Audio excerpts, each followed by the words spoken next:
mauvais truc, et ici on était d'abord dans le mauvais, puis après de le bon, puis le mauvais, puis enfin finalement le bon. Alors ce chapitre donc qui se concentre principalement sur le groupe de Natsu, encore et toujours bordel de merde. Donc on est avec Lucy et Wendy qui affrontent donc Keith, ou Kiss, bon soit. Donc Kiss le moine, le priant, enfin je sais pas. En tout cas ce mec, je l'avais déjà dit, il a un look de super stylé, et là franchement je suis très content pour l'instant de ce que je vois.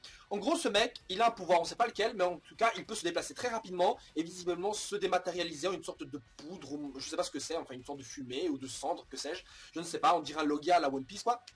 Et ce mec allait dire d'ailleurs quelque chose de très important, mais on va y revenir. Donc en gros les deux sont confrontés donc en même temps à Kiss et à Fran Mars qui est derrière cette petite saloperie, mais je vais arrêter de l'appeler saloperie, parce qu'en fait c'est de là au départ je pensais qu'elle allait avoir un double combat, et Lucy donc d'ailleurs en fait ne prévoyait pas de les combattre, en fait elles vont surtout aller désactiver donc Face. Le problème c'est qu'évidemment Kiss et Fran Mars ne vont pas les laisser s'enfuir, et donc ce qui se passe c'est qu'au final juste Wendy a réussi à s'enfuir, donc Lucy est restée malencontreusement sur le lieu. Grey d'ailleurs qui arrive à les rejoindre et porter un coup à Kiss qui allait révéler à ce moment là quelque chose d'important vis-à-vis de Silver.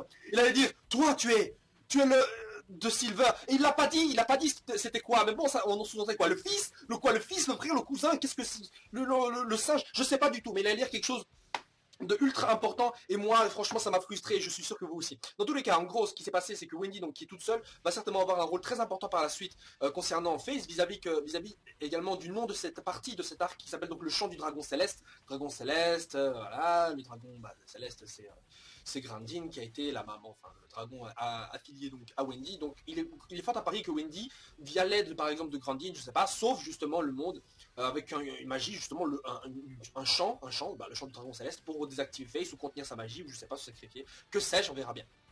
Et donc, à part ça, je me suis dit, quel autre rôle pourrait avoir Wendy, pas grand chose, parce que ces temps-ci, il a eu beaucoup de combats, enfin surtout durant l'arc des grands jeux magiques, et vite fait aussi celle de l'attaque des dragons là. Donc je pense que c'est une bonne chose de ne pas lui donner un vrai combat, peut-être qu'elle rencontrera des adversaires sur place, c'est-à-dire les autres membres de Tartaros qui restent et qu'on n'a pas encore vu, on sait pas ils sont où, on sait pas ce qu'ils faisaient.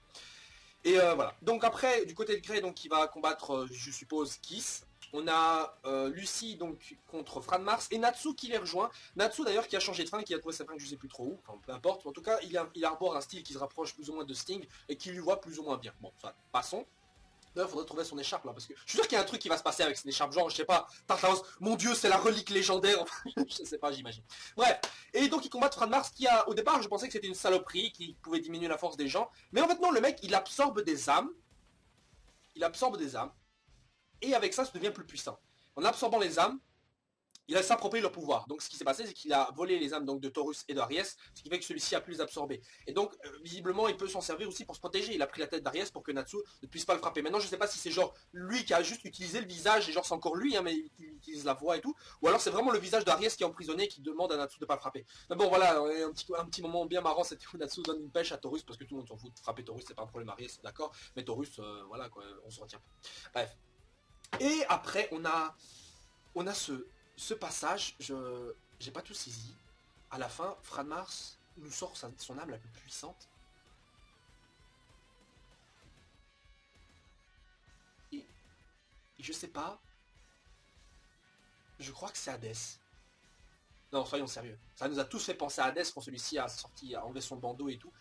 Il avait les cheveux en l'air et tout, ça me fait penser à Hadès, mais un point énorme. C'est pour ça que justement Lucy a peur, parce qu'Hadès c'était un monstre de puissance et tout. Donc voilà, on peut se demander comment ça se fait qu'il a son âme, où il l'a rencontré, je sais pas. Peut-être qu'en fait les membres de Tartaros sont pervertis pour Ito à un moment donné, je sais pas, bon soit, et ils en ont profité pour voler une âme ou quoi. Ou alors c'est celle de Gildart, j'en sais rien, c'est possible, hein. C'est celle de Gildart, ils l'ont capturé, il est là. Peut-être que Gildart c'est le corps de Silver. J'en sais rien. Il y a plusieurs choses qui sont possibles. Peut-être que par rapport à Silver, peut-être qu'ils ont volé un extrait de l'âme de Grey via Deliora, je sais pas trop, une connerie dans le genre, et ils l'ont utilisé pour synthétiser un démon. Ce qui fait qu'en gros, Silver est une sorte de version de Grey mais démoniaque quoi. Enfin bon, c'est en gros des trucs comme ça, en gros ça n'a pas vraiment de sens. Mais voilà quoi. Donc moi, c'est un truc que je dis là maintenant, c'est encore à vérifier. Bon. Sur le reste du chapitre, en fait, j'ai été un peu déçu qu'en fait que justement à la base on se concentre uniquement sur le groupe de Natsu malheureusement. Je voulais voir un peu Mirajane, Serra, je voulais voir vraiment tous les autres. Mais bon voilà, pour l'instant, heureusement que ces derniers chapitres, ces dernières pages me donnent donc vraiment envie de voir surtout le prochain chapitre qui certainement sera très intéressant niveau révélation.